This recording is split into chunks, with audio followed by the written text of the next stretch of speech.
Le centre-ville de Los Angeles bloqué, une journaliste touchée par le projectile d'un policier, des tirs de lacrymogène sur des manifestants et 2000 membres de la garde nationale déployés contre l'avis des autorités locales. La tension ne redescend pas dans la mégalopole démocrate de Los Angeles. Des affrontements y opposent depuis 3 jours les forces de sécurité à des manifestants qui protestent contre les expulsions massives de migrants en situation irrégulière. Menées par des agents de l'ICE, ces expulsions musclées se multiplient depuis plusieurs semaines dans le cadre de la politique anti-immigration de Donald Trump qui scandalise une partie du pays.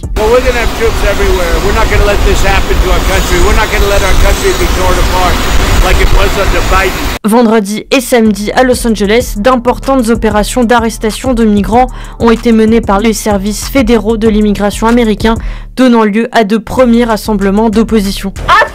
Are worth fighting for. We're going to stand each and every time, and we're going to fight till our families are free. My aunt was recently deported. She was detained by ICE. She went to her routine immigration visit, and it was at that visit that they detained her and they told her that she had to go back to Mexico. She is not a criminal. She has 3 kids. Dès vendredi 6 juin au soir, la situation se tend devant le centre de détention de Los Angeles.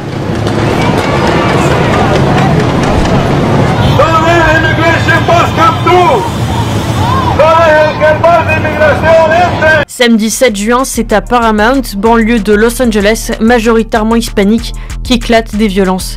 Ici, des policiers se sont massés à proximité d'un grand magasin de bricolage où des travailleurs viennent régulièrement proposer leurs services pour la journée.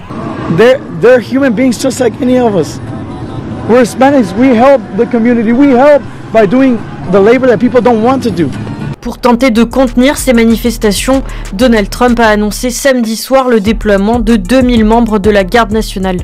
Un déploiement qui s'opère contre l'avis des autorités locales et du gouverneur démocrate de Californie, Gavin Newsom. Donald Trump a créé une crise et envenime la situation. S'il ne peut pas la résoudre, nous le ferons. When you raid Home Depot and workplaces, when you tear parents and children apart, and when you run armored caravans through our streets, you cause fear and you cause panic. And deploying federalized troops is a dangerous escalation. Car la garde nationale, force armée de réserve, est le plus souvent mobilisée en cas de catastrophe naturelle. Dimanche, environ 300 de ces gardes sont arrivés à Los Angeles. Pour Kenneth Ross, ancien chef de l'ONG Human Rights Watch, c'est la première fois depuis 1965 qu'un président déploie ses militaires sans demande préalable d'un gouverneur d'État. La police de Los Angeles a indiqué qu'au moins 56 personnes ont été arrêtées en 2 jours au cours de ces affrontements et que 3 membres des forces de l'ordre avaient été légèrement blessés. Mesdames, Messieurs, chers compatriotes et toutes celles de ceux qui me font l'honneur de suivre les actions de SOS Cameroun Solidarity par ma voix, je vous dirai jamais assez merci pour ce que vous nous apportez au quotidien. Sans vous, nous ne sommes rien, nous ne serons jamais rien. C'est pour cela que je ne manque aucune occasion, ici comme ailleurs, pour vous renouveler nos remerciements. Merci à toutes et merci à tous. Mes chers compatriotes, aujourd'hui est un nouveau jour. Un jour pas plus gai que tous les autres, mais nous gardons une fierté, celle d'être vivants. Je voudrais inviter chacun d'entre vous, toutes celles de ceux qui ont eu la grâce de Dieu, de voir le jour ce jour, de glorifier Dieu et de célébrer la vie. Au moment où je vous parle, le Cameroun vient encore de perdre plusieurs de ses dignes fils du côté de Fotokol, soustraits à la vie par une association de malfaiteurs que vous avez appelée Boko Haram. Je voudrais ici avoir une pensée profonde pour toutes les familles de ces compatriotes militaires qui ont choisi de donner leur vie pour protéger la nôtre. Je voudrais donc ici adresser à mon nom personnel, au nom de toutes celles de ceux qui se reconnaissent dans le combat que nous menons au quotidien, nos condoléances aux familles, à l'armée, aux soldats, aux sous-officiers, aux hommes de rang, aux officiers, aux officiers supérieurs. Je m'arrête aux officiers supérieurs. Parce que nous n'avons rien à cirer avec ces généraux de pacotille qui passent leur temps à jouir de leur vie. Pendant ce temps, nos enfants sont assassinés au Cameroun. Il va en falloir se mobiliser le moment venu. Ce n'est pas l'objet de la publication, mais je voudrais, à l'entame de cette publication, adresser mes condoléances au peuple camerounais et à mes camarades militaires. Que les âmes de ces dignes fils de la République se reposent en paix et soient accueillis par celui-là même qui les a créés. J'ai dit. Alors mes chers compatriotes, je vais interpeller le ministre de la Défense dans ma prochaine publication à ce sujet qui sera dédié à nos compatriotes qui sont morts. Vous allez comprendre pourquoi. Parce que la situation est grave, et très grave. Et nous connaissons les auteurs. Et nous connaissons ceux qui financent et qui accompagnent Boko Haram à tuer nos compatriotes. Jusqu'à quand allons-nous de façon inactive voir nos enfants mourir comme ça pendant que d'autres se mettent plein de poches? J'y reviendrai plus amplement dans la prochaine publication. Alors ce matin, mes chers compatriotes, je voulais vous interpeller sur les images que vous avez vues à l'entame de cette publication. À toutes celles et ceux qui vivent aux États-Unis en ce moment, à tous les Camerounais, à tous les Africains, ce message vous est adressé. Nous sommes venus aux États-Unis pour des raisons multiples. Certains sont venus étudier, certains sont venus parce qu'ils ont trouvé un mari ou une épouse, certains sont venus comme exilés, certains sont venus pour travailler, affectés. Nous sommes ici aux États-Unis, chacun sait pourquoi il y est. On n'apprend pas quelqu'un, à un citoyen africain ou un citoyen camerounais à être aux États-Unis. Chacun sait délibérément pourquoi il est entré dans ce pays. Mais je voudrais vous rappeler une chose, peut-être que vous avez fait mine de ne pas voir ou que vous n'avez pas vu. Vous n'avez pas tort de n'avoir pas vu, mais vous aurez tort de faire mine de n'avoir pas vu. Mes chers compatriotes africains, l'Amérique est un grand pays que chaque jour nous découvrons. Nous avons décidé de venir dans ce pays parce qu'il nous a attirés par sa constitution, par sa liberté, par la promotion de ses valeurs que nous connaissons, par son développement, surtout par son accueil. L'Amérique reste le seul pays au monde qui accueille autant d'étrangers. Il n'y en a pas deux pays comme l'Amérique. Nous devons tous le reconnaître. Il n'y a aucun pays accueillant comme l'Amérique. Le seul pays qui dépasse l'Amérique n'est pas un pays, est un continent, l'Afrique. L'Afrique est le continent le plus accueillant de toute la planète Terre. L'Amérique est le pays le plus accueillant de toute la planète Terre. Donc, quitter l'Afrique, venir aux États-Unis, c'est comme quitter l'Afrique pour aller en Afrique, à quelque chose près. Les institutions, la démocratie, la liberté d'expression, le développement, ainsi de suite, tout ce que vous pouvez imaginer. Mais en réalité, l'Afrique n'a pas de concurrent en termes d'accueil, d'hospitalité et de vivre ensemble.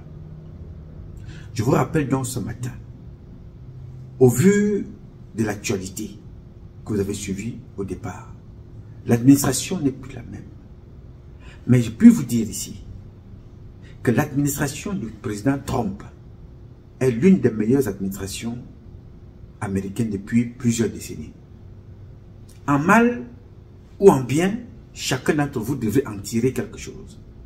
Les autres administrations nous ont habitués à ne pas nous rappeler qui nous sommes, à nous contenter avec le TPS, 6 mois, tu dis voilà, bon, on n'a pas encore renouvelé 6 mois, bon, on peut renouveler 1 an, on peut renouveler 2 ans, ça ne nous donnait pas la volonté de faire des efforts. Le président de Trump, on va l'aimer, on va le détester, mais il faut reconnaître qu'il a donné un coup de pied dans la fourmilière. Chacun sait qui il est, chacun sait qui il représente dans ce pays.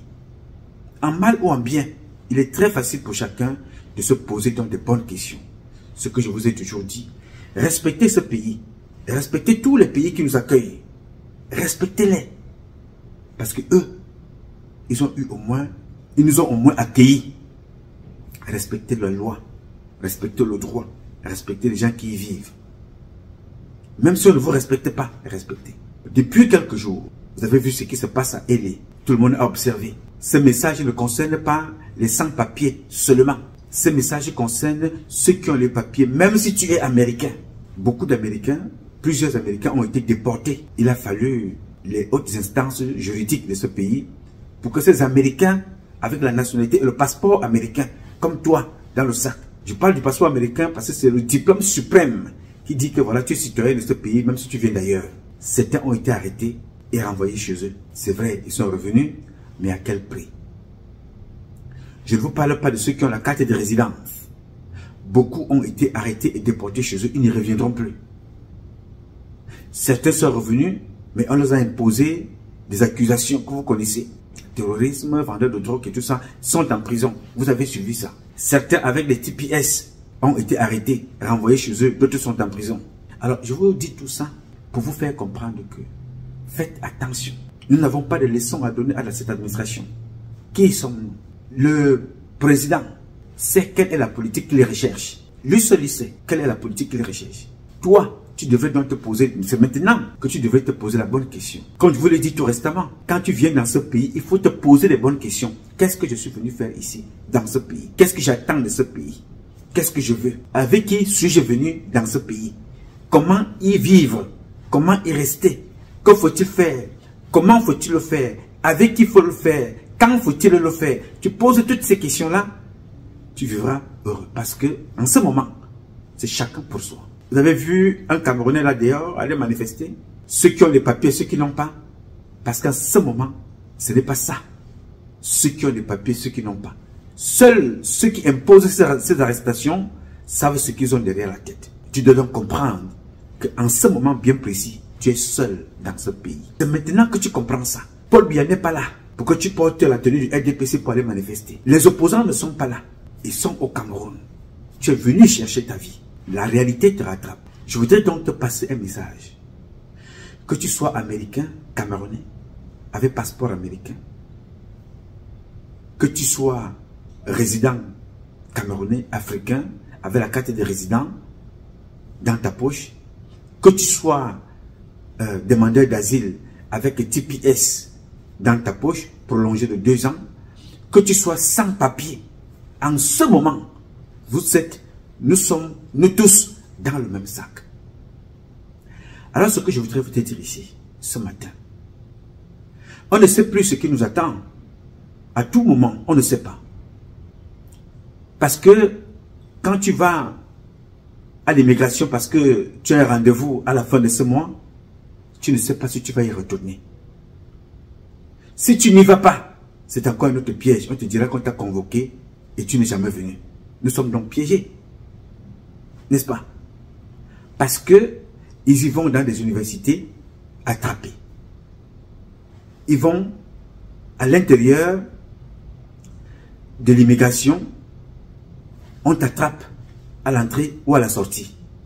On te renvoie chez toi. Donc nous sommes piégés. Vous comprenez donc pourquoi la politique de nos pays nous retrouve partout. Avez-vous entendu qu'on a arrêté un Israélien? Avez-vous entendu qu'on a arrêté un Saoudien? Il y a des pays dont les citoyens ne sont pas arrêtés. Pourquoi? Parce que leurs pays ont réussi à s'imposer dans cette société. Pas parce qu'ils sont plus riches que l'Amérique, mais parce que leurs enfants sont aussi riches dans leur tête que les enfants de l'Amérique. Parce que chacun de ces pays-là, ils savent ce qu'ils veulent. Ils savent sur quoi comptent-ils. Et ils savent quelle est leur influence au point de ne pas déranger les citoyens. Alors, tu sais ce qu'il te reste à faire. Tu sais très bien ce qu'il te reste à faire. Je ne peux pas te donner un conseil. Parce qu'aujourd'hui, rien n'est basé sur le droit, rien n'est basé sur la loi, rien n'est basé sur la constitution. On peut t'arrêter, on t'expulse. Il n'y a pas très longtemps, on a arrêté le maire de New Jersey. Le maire. Même s'il a fait quelques heures, on l'a libéré. On a d'abord arrêté le maire, menotté. On l'a amené. Faites très très attention. Alors le conseil que j'avais à vous donner ce matin, si vous n'avez rien à faire, d'une ville à une autre, restez chez vous.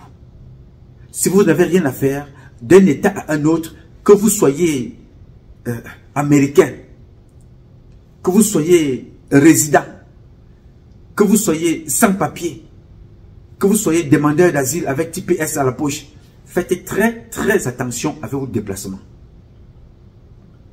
Si c'est une fête, vraiment, si vous trouvez que vous n'avez pas d'intérêt à y aller, n'y allez pas. Parce qu'un voisin peut appeler la police dès qu'il y a des bruits ici. Je pense même que ce sont les sans-papiers qui sont en train de faire une rue. Ils peuvent raconter tout n'importe quoi. Ils viennent vous encercler. ICE arrive. Ils viennent commencer à vous arrêter.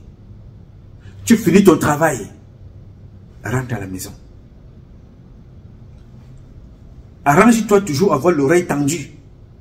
Si tu apprends qu'ils ont bloqué telle sortie de métro, préfère marcher à pied pendant 2 heures de temps que de te faire attraper en quelques minutes. Faites très attention. Prenez parfois le bus. Alternez.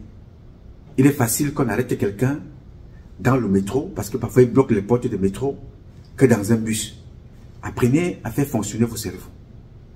On ne sait plus à quel sens se vouer. Donald Trump est le meilleur président. Vous allez l'aimer, vous allez le détester, mais lui seul il sait ce qu'il veut, mais son attitude et son comportement vous enseignent comment vous tenir et nous renvoie à chez nous. Comment nos dirigeants prochains doivent agir. Le développement de nos institutions, le développement de nos pays. Qu'est-ce que nous venons chercher dans ce pays? Le travail. Le travail. Je ne veux pas te dire qu'on vient chercher les papiers. Parce que quand tu viens ici, tu ne viens pas avec des papiers. Tu viens avec un visa. Tu commences à travailler même sans avoir des papiers. Donc je ne peux pas te dire qu'on vient chercher les papiers. Les papiers sont là pour nous permettre de vivre légalement. Mais aujourd'hui, même ces papiers-là ne t'assurent pas la légalité de vivre dans ce pays. Fais attention. Ne fais pas seulement attention à la police qui va t'arrêter. Fais attention même aux voisins. Parce qu'il peut t'arriver tout n'importe quoi. Vraiment, c'est perdu. Tu meurs comme un chien. En ce moment bien précis, il faut faire attention à ta vie. Je tenais à vous dire cela.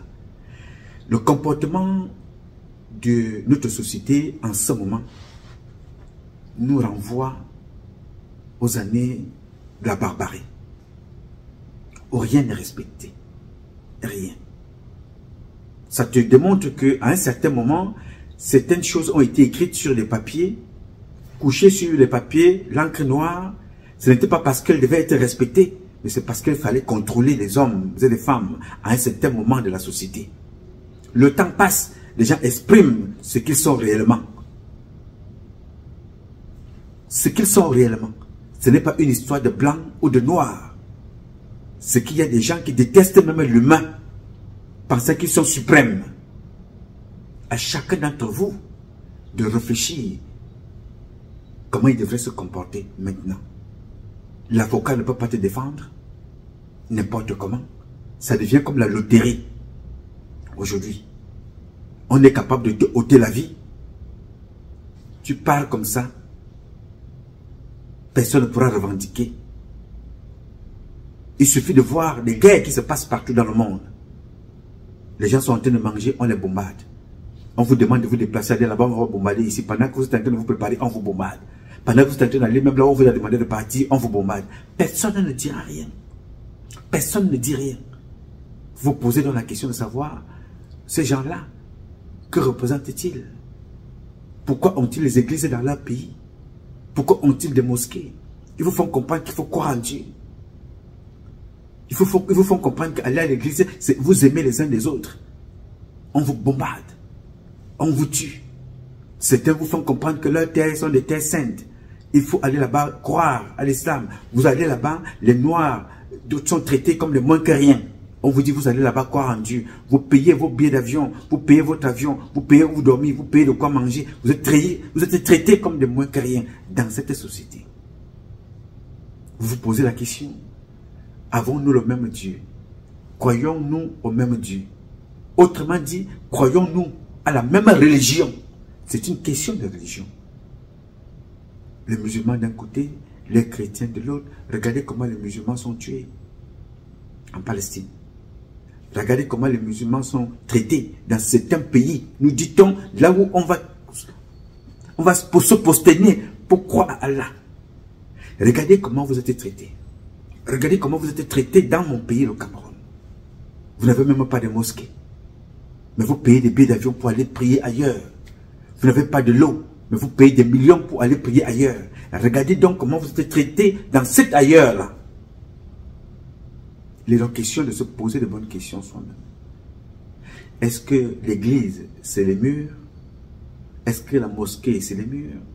Est-ce que la mosquée, c'est ce qu'on t'a fait croire? Ou la mosquée, c'est ce que tu vois? Est-ce que la mosquée, l'église, c'est ce que tu trouves à l'intérieur? Ou la mosquée, l'église catholique, la croyance, c'est ce que tu vis en toi? Chacun devrait se poser ces questions. Je suis donc venu ce matin te faire comprendre que nous vivons ici, tous en Amérique. Nous vivons tous ici, aux États-Unis. Chacun d'entre nous devrait voir ce qu'il représente, devrait savoir ce qu'il représente. C'est maintenant que tu te rends compte que tu es seul. Parce que même avec le passeport, ton frère ne peut pas aller te défendre de peur qu'il ne soit arrêté. Vous voyez ce que c'est que la loi du boomerang. Vous voyez maintenant ce que c'est que whatever comes around, goes around. Vous avez vu avec Elon Musk, lui qui a levé des gens au travail. Comme les moins que nous, il travaillait comme ça, il dit non, non, non, partez chez vous, vous avez les faux papiers, vous avez fait le trafic, vous avez fait ceci, vous avez détourné, non, partez.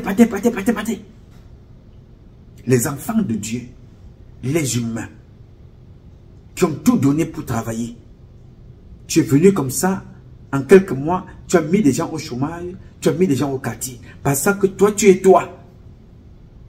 Ça se passe devant vous. Il est en train de récolter en ce moment ce qu'il a semé. Lui-même, il est humilié. Au même titre que ce qu'il a fait aux autres. On lui fait comprendre aujourd'hui que lui qui a créé les satellites, lui qui veut aller à la lune, il veut aller côtoyer Dieu et Jésus. On lui fait comprendre aujourd'hui que même ta nationalité que tu as eue là, tu l'as reçue par le faux et le trafic. On peut te la lever et peut-être on va te la lever. Ça se passe devant vous. C'est ce que j'ai appelé l'apprentissage par observation. Le mal que tu fais à l'autre, c'est une question de temps. Il te reviendra, mais là, le plus rapidement possible. Ou le plus tard possible. Quoi que tu fasses, il te reviendra. Ne crois pas que parce que tu es là-bas, tu peux cracher sur la tête des autres, alors que tu es passé par là.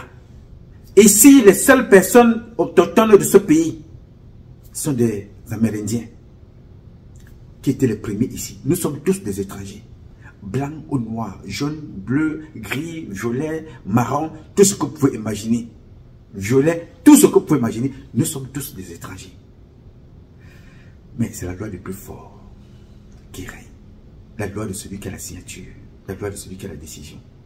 Alors pourquoi vas-tu faire du mal à l'autre? Toi qui appelais la police hier, parce que tes frères n'ont pas de papier. Toi qui dénonçais, qui mettais ta soeur dehors hier parce que tu as la nationalité américaine. Toi qui refusais de donner une place à ton frère pour dormir parce que toi tu as la carte de résidence.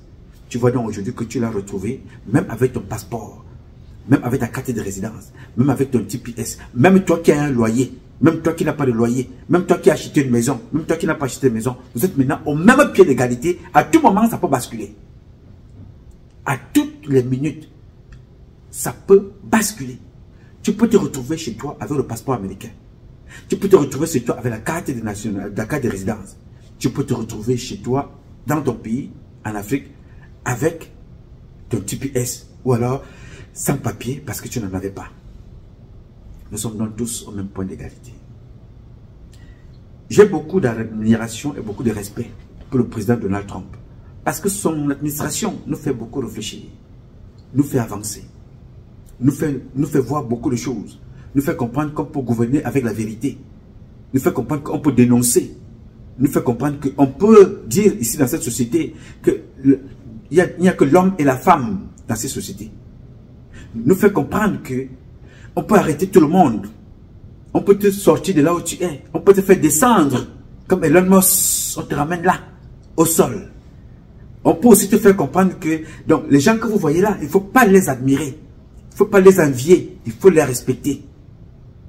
Parce que ce n'est pas tout le monde qui est en costume, avec le titre ou la fonction de président, de gouverneur, de maire, de général, qui est propre. On vous a dit ici que certaines personnes sont impliquées dans les assassinats, dans les débauches de dépravation sexuelle. À haut lieu, ça se passe devant vous. Apprentissage par observation. Ne fais du mal à personne. Ne fais du mal à personne. Et que toute personne qui te fera du mal, ce mal-là lui sera retourné. D'une façon ou d'une autre. C'est pour ça que je vous dis ici, posez-vous des bonnes questions.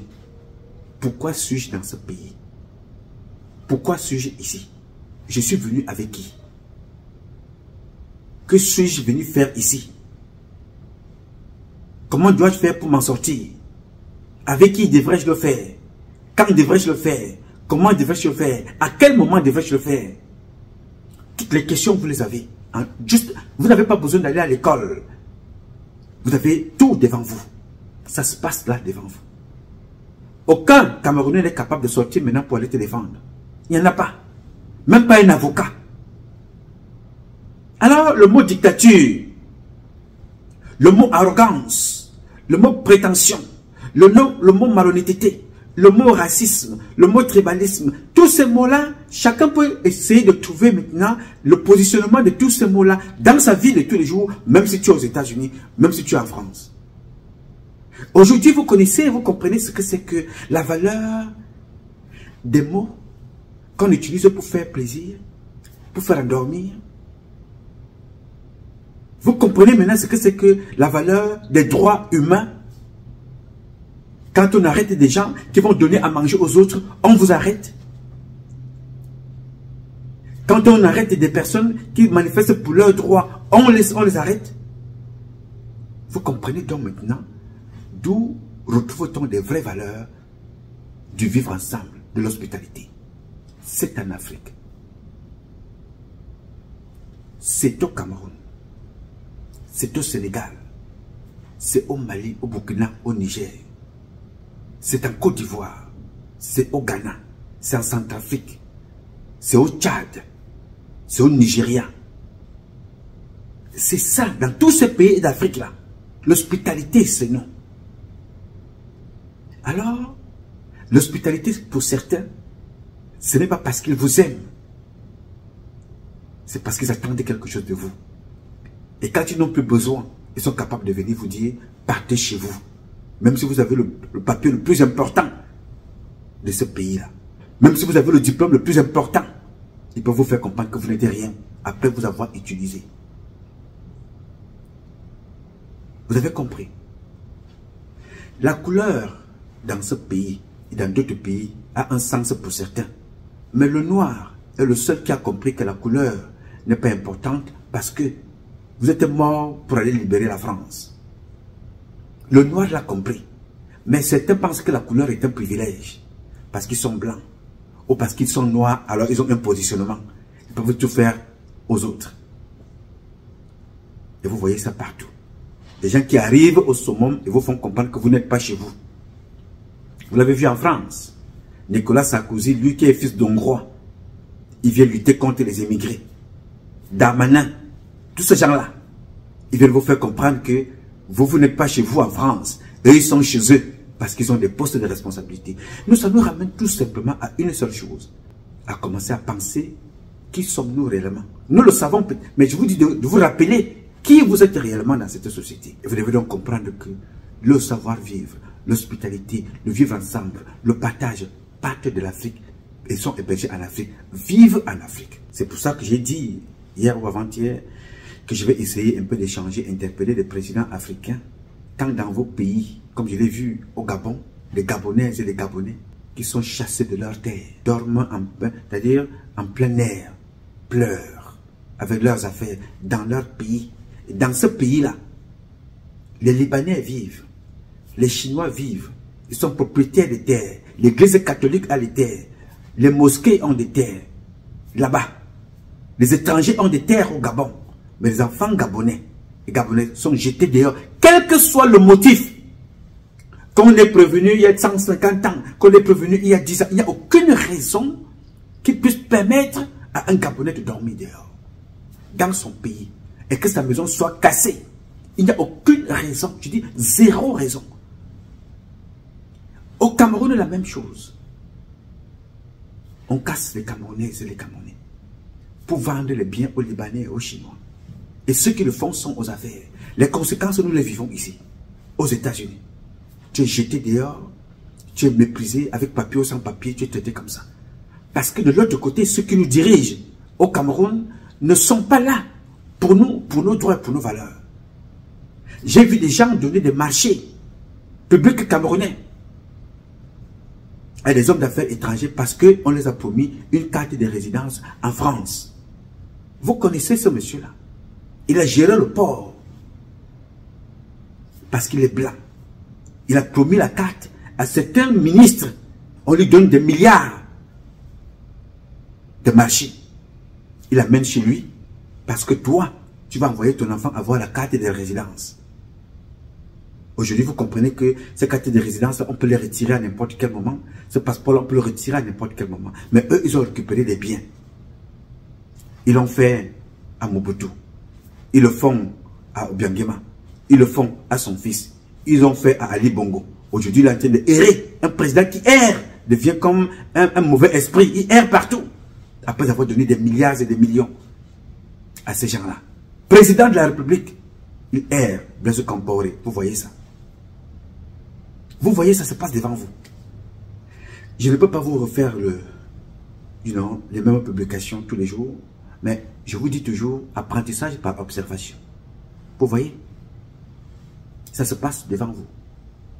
Tu n'as pas eu besoin d'avoir le doctorat, d'être professeur de je ne sais pas trop quoi, d'être agrégé je ne sais pas trop quoi. Tu as eu tout simplement le temps de le vivre à côté de toi. Tes amis sont arrêtés, j'ai été renvoyé dans leur pays, toi-même tu es dans le qui-vive. Et tu vis avec cette pression-là. Alors que ici, la seule chose que tu as ici, c'est la garantie de travailler, c'est la sécurité. Mais en réalité, tu as tout chez toi, plus que dans ce pays. Mais les enfants qui sont venus ici avant, dont nos parents qui sont morts ici, se sont battus pour le construire. Aujourd'hui, tu es jeté. Tu vis sous pression. Personne ne peut te défendre. C'est pour ça que tu te rends compte que dans les réseaux sociaux, les likes que tu peux avoir, ce sont des likes virtuels. Il n'y a personne qui te parlera. Il n'y a personne qui sera à tes côtés. Personne. Parce que tout le monde a peur. Alors ceux que tu vois se mobiliser là, voilà donc les citoyens blancs qui sont là pour défendre ton intérêt. Pour défendre les Espagnols, les Mexicains. Tout ça. Ils sont en train de se battre.